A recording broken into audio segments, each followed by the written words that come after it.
Well, what is up, everybody? Keith, aka Gator Guy 231 across the DFS industry. It is Friday night. Happy New Year's to everybody. It is 2021, so thank God.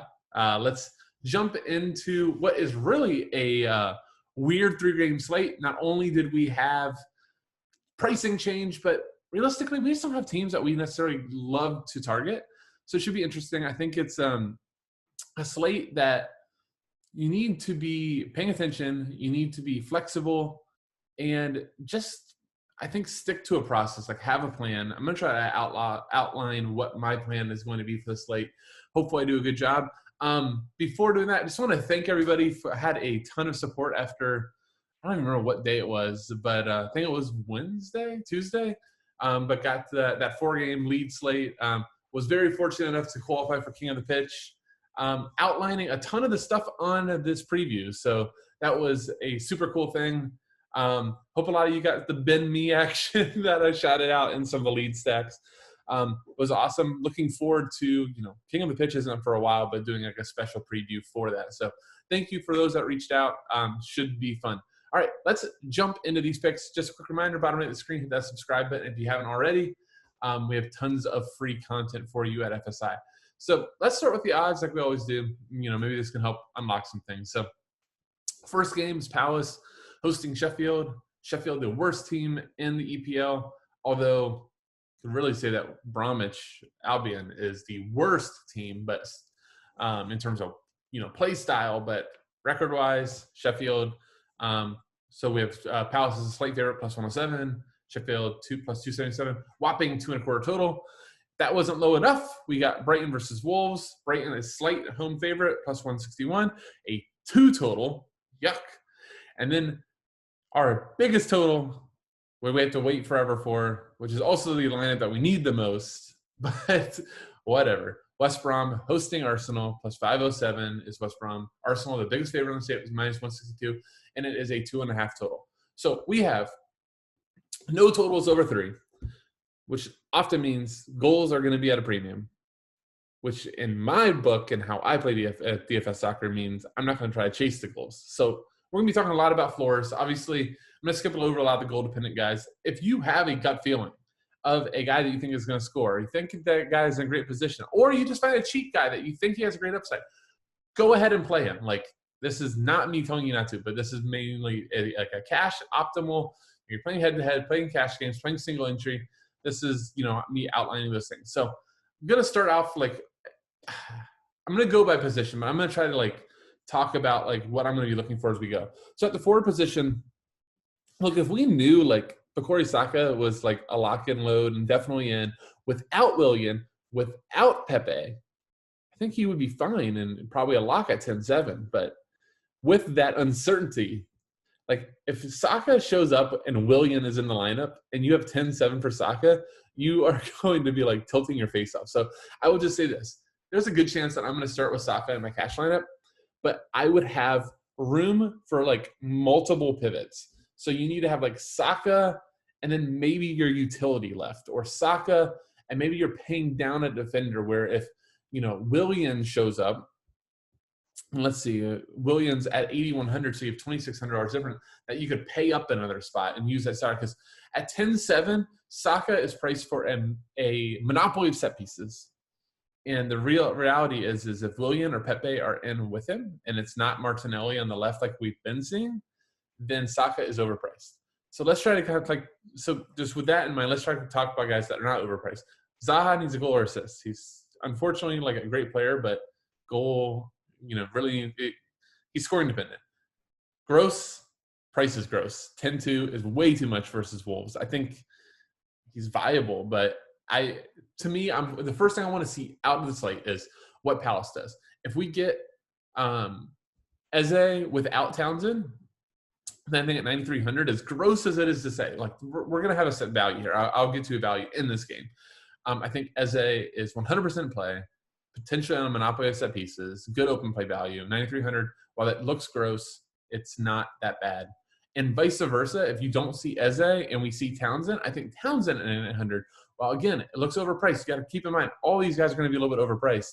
I think he is a fair play as well. So very decent shot that right out of the gates I'm looking at Townsend or Eze. Now, the reason why you're going to be paying a premium on Townsend or Eze, and it's not that big of a deal, is because you are most likely going to take a value from Sheffield.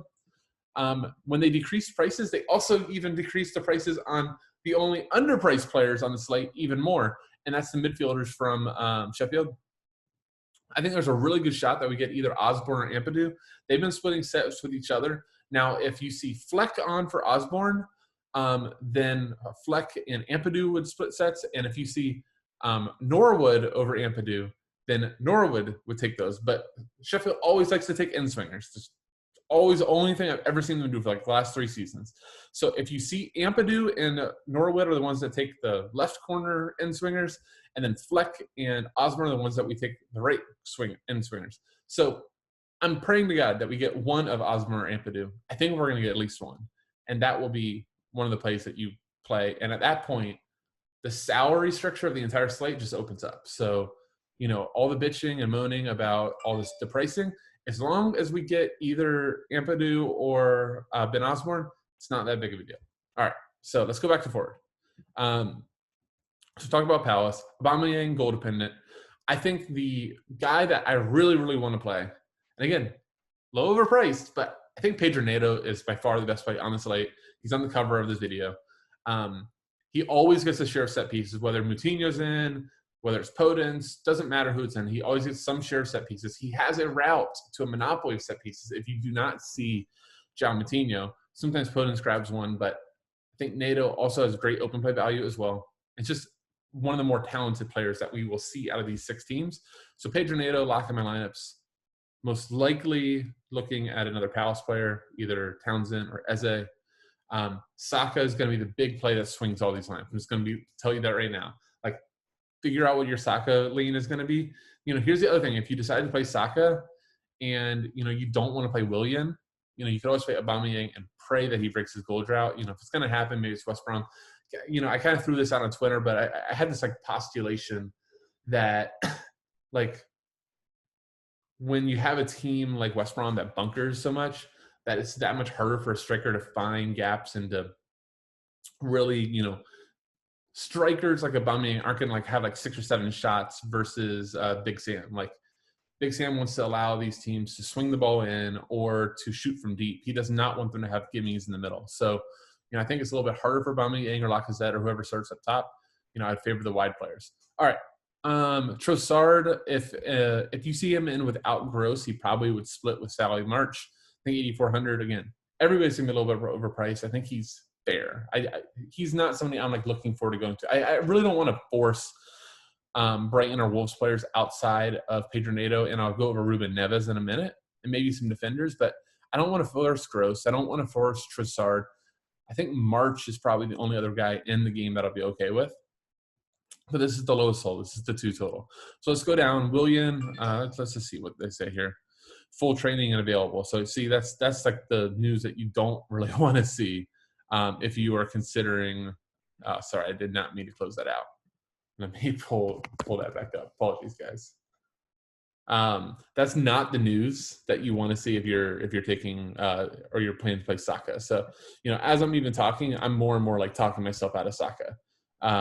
And maybe try to have a pivot that could get up there.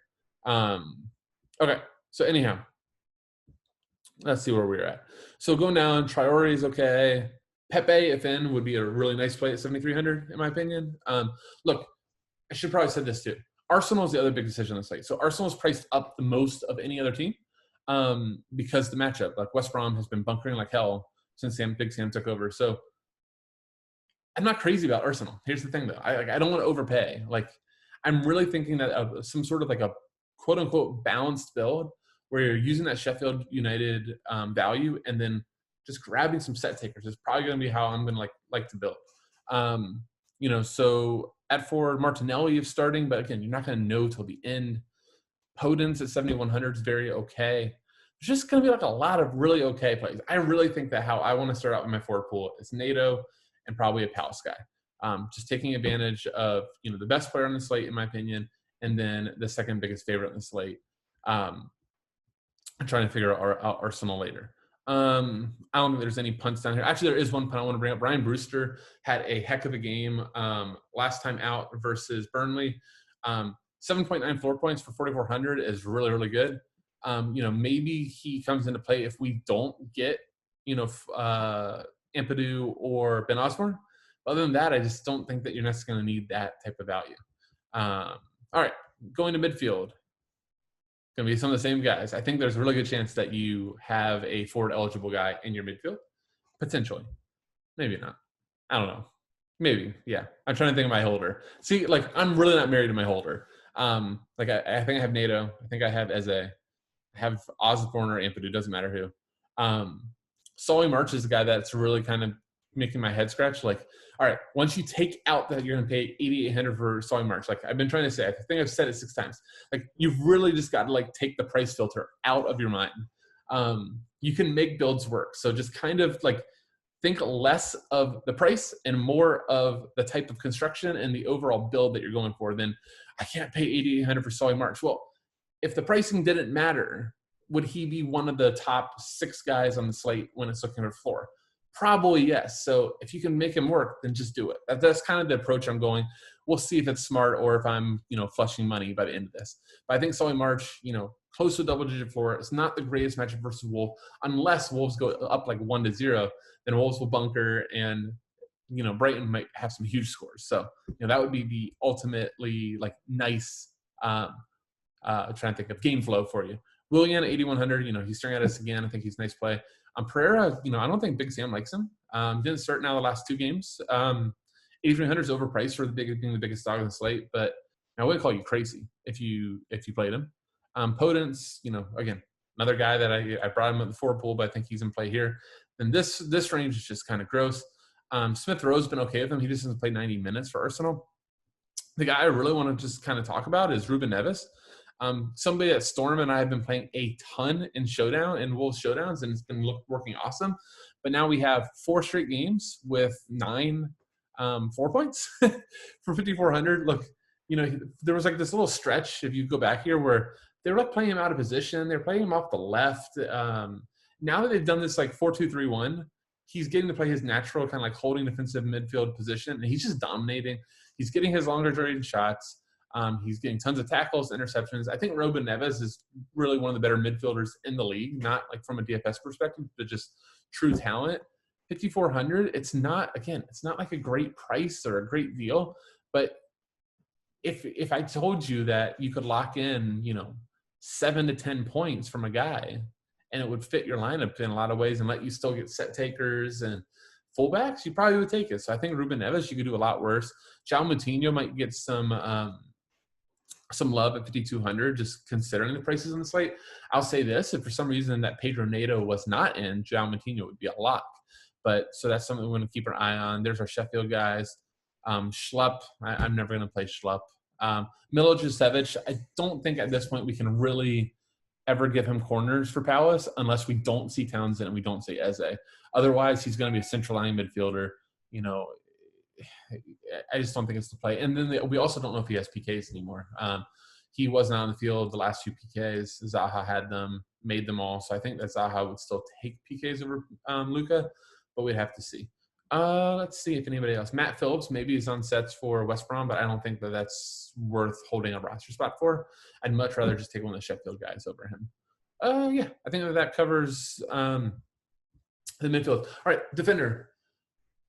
There's no one I love at all. I mean, there's no one I love on the slate at all. I think Pedro Neto is the closest thing I have to somebody like that. Even on a normal slate, I would go, yeah, I want to play him. Tierney at 6,000 is crazy, but it actually might be really good if Arsenal's garnering possession. You could see Tierney get 10 crosses, so 6,000 looks gross. I'd probably rather play 4,000 for Hector Bellerin on the right. I think that makes a lot more sense. Defenders where I'm going to be a little bit more salary conscious on this slate, because I think the difference of Kieran Tierney at 6,000 and, Nelson Semedo at 4,600, or let me give you a better, Edna Stevens at 3,900 or Bellerin at 4,000, I don't think the difference is 2,000. So that's why I'm finding myself using a Sheffield United set piece taker and a lower defender, that 4,000 below range. that opens up the salary cap so much on the slate, and that's, in my opinion, how you should build. So look, fullbacks are going to be who you're targeting here. I think the guys at the top, Tierney and Furlong, are just too expensive. Van Aanholt at 5,000, no, not unless he has corners, which he's not going to have. The only way you're going to see like him, you're going to put him on corners if you don't see Eze, you don't see Townsend. So then Milos, Josevich, and Van Aanholt maybe split, maybe, no guarantee. Veltman's gross. I think that the Wolves wingbacks 4,700, 4,600 for Semedo, depending on the formation. Count your center backs in the back to know. If you see Saiz, Cody, and then who's the other kid? Blanking on the other fullback's name. He's actually half decent. Oh, it's not in my head. If you count 3 fullbacks, then you got wingbacks. But if you only count 3 center backs, then you got wingbacks. If you don't only count 2 center backs, then you have 2. The only guy that ever can like screw with the brain is Den Donker. So yeah. All right. Let's go down. Baldock is okay. But if you're playing Baldock, depending on the salary, you might just play Edna Stevens at 3,900. Hector Bellerin at 4,000, I think is a fine play. I mean, that's where we're officially at on this slate, is that Hector Bellerin might be a good play. A guy that I've sworn off many times. But then again, I captained Luke Shaw today, who I said been on record many times as saying he's like just god awful. So what can you do? 2021 is a new year. All right, let's see if I can. Been told by many people that they want my center back goal calls because I got in 2 of them right. I'm not going to get one right this time. All good things must come to an end. I will tell you who will not score. Let's see how this works. Connor Cody does not like to cross midfield, so he's like always to me the worst punt. Anytime I see someone with Connor Cody, I just kind of giggle because you don't have any sort of upside with him. He doesn't take shots. He doesn't cross midfield, so don't play a guy like that. I will tell you, Kilman's the other Wolves guy. Ben White is the guy I want you just to watch. He played wingback for them. He played a right wingback role with Neil Lamptey a couple weeks ago. Just watch for him because if he's out there, or even if he's in the midfield, we've seen him at 2,500. Now you really just opened up the entire architecture of the slate with that plus a Sheffield guy. Now you can just do a complete star scrub like we do a lot of times in interleague. Goalie, truly play whoever you want. I'll just say this. If you really want like the star scrub, and you're not playing much Arsenal, playing Sam Johnstone at home for a team that bunkers, for an Arsenal team that struggles to finish, that makes a ton of sense to me. So I think Johnstone's probably my favorite goalie. But look, if I plug him in, I've done this strategy a lot, and I've told you all, but plug in the cheapest keeper, make the rest of your lineup. And then if you end up having 1,000 left over or 1,500 left over, or you don't care about us to finish that, then go ahead and go up, Sheffield can't score goals, so playing Kiata at home makes a ton of sense. I don't think I want to play Arsenal. I don't think I want to play Leno. I don't think that West Brom gets enough shots off to make it worthwhile. But, you want to play – yeah, I think those are my only 2. I think I would play Johnstone or I want to go up to Kiata. Anything in between just seems tough. Patricio maybe, I don't know. Those are my 2. All right, that's going to do it. I hope this helped. This is a weird one. I really don't have enough conviction on this. I think after kind of recording this and talking it out, I think I've talked myself off the Saka, so that probably means that he's locked in for a hat trick tomorrow.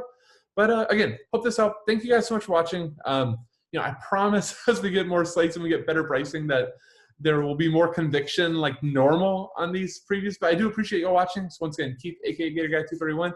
Good luck tomorrow. And with that, I'll say see ya.